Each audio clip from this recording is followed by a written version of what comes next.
Ms. Wang. Hey, what's going on? A customer needs an alarm signal to alert a human when the feeder bowl is empty. Does our controller support this?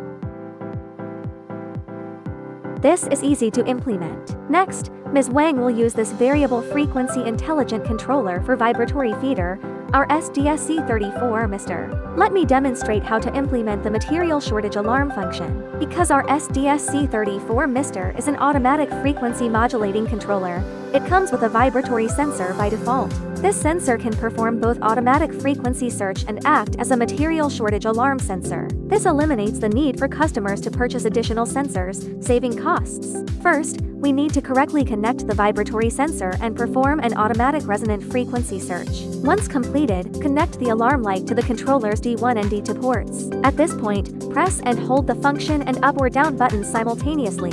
Release the short press function key to switch to the T3 settings page. Press the up triangle key to switch to warning mode. Simultaneously hold the function and up triangle keys to return to the main page. Continue to hold the function and down triangle keys simultaneously to enter the automatic parameter group. Press the function key repeatedly until you reach the G value.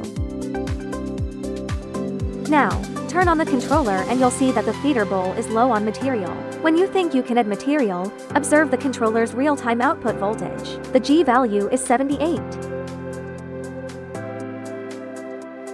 Set the parameter output voltage lower limit GL to a value you consider reasonable, 76. Now, reduce the material in the feeder bowl. If the controller's output voltage G is less than 76, the control output will be a warning. Otherwise, it will be in a normal state with no output. This completes the material shortage alarm function. Isn't it simple?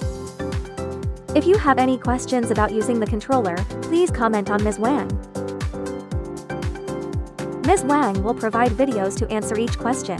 You'll also have a chance to win a gift. See you next time.